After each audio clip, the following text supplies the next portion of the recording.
Tenses में से हमने present indefinite, present continuous, present perfect और प्रेजेंट परफेक्ट कंटिन्यूस कंप्लीट कर लिया था। ठीक है, तो इसी वीडियो के डिस्क्रिप्शन में मैं आपको प्रेजेंट टेंस की प्लेलिस्ट का लिंक पेस्ट कर दूँगा, तो अगर किसी को समझना हो तो वहीं से समझ सकते हैं। तो आज के टॉपिक में स्टूडेंट हम डिस्कस करेंगे पास्ट इंडेफिनिट टेंस को। तो सबसे पहले मैं आपको पास्ट का थोड़ा सा हिंट दे दूँ। तो पास्ट हम ऐसे टेंस को कहते हैं, पास्ट ऐसा ज़माना है माजी जिसमें हम कहते हैं कि हम अपने माजी की बात कर रहे हैं। ठीक है, तो माजी वो ज़माना होता है जो हमारा गुजर गया हो। गुजरे हुए वक्त की जब हम बात करते हैं तो हम उसको कहते हैं पास्ट की हम बात कर रहे हैं। तो अगर हम बात करें पास्ट इंडेफिनिट की, तो पास्ट इंडेफिनिट की सबसे पहले मैं आपको आइडेंटिफिकेशन बताता हूँ। ठीक है, तो इसकी पहचान आप लिखिए। पहचान होगी स्टूडेंट इसकी, उर्दू फ़िक़रात के आखिर में ता, था, ती, थी, ते, थे, ठीक है, वगैरह आता है। उर्दू फ़िक़रात के आखिर में स्टूडेंट मोस्टली जो केस होता है वो यही होता है कि ता, था, ती, थी, ते, थे वगैरह आता है। ठीक है, लेकिन इसमें कुछ एक्सेप्शन केस भी होते हैं, और उनमें क्या होता है मोस्टली जो होता है फ़िक़रात के आखिर में क्या होता है अलिफ़, ये और बड़ी वगैरह आता है। ठीक है, कुछ केसेस में ये होता है कि अलिफ़, ये या बड़ी वगैरह आता है सेंटेंस के लास्ट में। ठीक है, फॉर एग्ज़ाम्पल मैंने पानी पी लिया। ठीक है, तो ये पास्ट इंडेफिनिट है। मैं स्कूल गया, तो ये क्या है अलिफ़, ये बड़ी वगैरह आए तो ये भी पास्ट इंडेफिनिट ही होगा।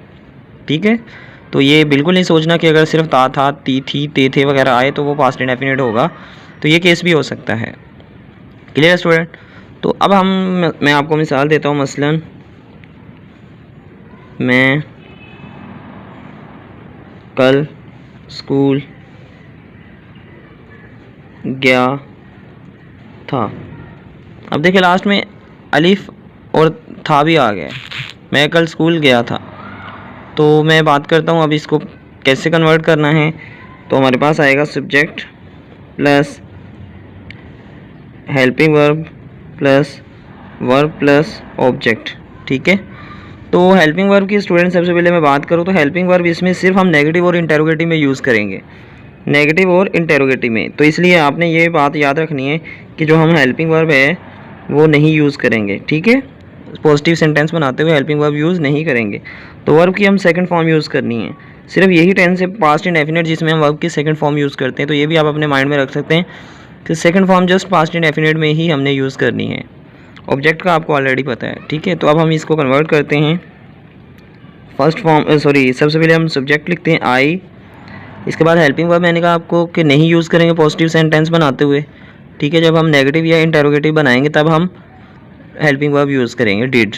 ठीक है, तो अब हम हेल्पिंग वर्ब के बाद क्या आएगा वर्ब आई। गो की सेकंड फॉर्म क्या होगी आई वेंट टू स्कूल। मैं स्कूल गया था कब, कल की बात हो रही है तो यस्टरडे लगा देना लास्ट पे। माजी की बात हो रही है ना तो यस्टरडे लगाएंगे। ठीक है, I went to school yesterday, तो हमें ये यस्टरडे ने भी बता दिया कि ये माजी की बात हो रही है। अगर ना भी होता तो लास्ट में आपको पता है अलिफ और यहाँ था आ गया। ठीक है, तो इस तरह से हम पहचानेंगे सबसे पहले। अब मैं एक और एग्जांपल आपको देता हूँ। हम सब इस्लामाबाद पहुँच गए। हम सब इस्लामाबाद पहुँच गए। We all. ठीक है, सबसे पहले हमने लिखा हम सब, वी आल। इस्लामाबाद के लिए हम क्या पहुंचना की होता है रीच। ठीक है, तो हमारे पास जो है हेल्पिंग वर्ब के बाद हमने वर्ब लगानी है। हेल्पिंग वर्ब नहीं आएगा, वर्ब लगाएंगे। We all reached Islamabad, we all reached Islamabad. तो ये इजी सेंटेंस मैंने आपको एक्सप्लेन किया, हम सब इस्लामाबाद पहुंच गए। ठीक है, तो अब अगर स्टूडेंट मैं बात करूं इसको नेगेटिव या इंटेरोगेटिव में कैसे कन्वर्ट करना है, तो सबसे पहले हम नेगेटिव को देखते हैं कि पास्ट इंडेफिनिट को नेगेटिव में कैसे चेंज करना है। नेगेटिव जो होता है मैंने आपको हमेशा हर लेक्चर में यही बताता हूँ, नेगेटिव में हम इनकार करते हैं। नेगेटिव क्या होता है जिसमें हम इनकार करते हैं किसी भी एक्शन का। तो जैसा कि I went to school yesterday, मैं कल स्कूल गया था। तो अगर मैं कहूँ मैं कल स्कूल नहीं गया तो subject plus helping verb plus verb plus object, ये इसका बनेगा स्टूडेंट स्ट्रक्चर। तो मैं अभी इसको एक्सप्लेन करता हूँ। सब्जेक्ट क्या था, सब्जेक्ट क्या होगा हमारे पास, सब्जेक्ट मैं कल स्कूल नहीं गया था, आई। हेल्पिंग वर्ब लगेगा इसमें डिड। मैंने आपको पहले बताया कि हेल्पिंग वर्ब जो है हम नेगेटिव और इंटेरोगेटिव में यूज़ करेंगे। आई डिड आएगा और डिड के बाद लगेगा नॉट, आई डिड नॉट। ठीक है स्टूडेंट, जब हमने डिड को यूज़ कर लिया, जब हमने पास्ट इंडेफिनिट में डिड को यूज़ कर लिया, तो डिड के बाद याद रखना student, did already second form है डू की। ठीक है, तो हम जो है डिड की सेकंड फॉर्म नहीं यूज़ करेंगे वर्ब की, तो फिर हम वर्ब की फर्स्ट फॉर्म यूज़ करेंगे। वर्ब की फर्स्ट फॉर्म यूज़ करनी है जब हमने डिड को यूज़ कर लेना है। I did not go to school yesterday.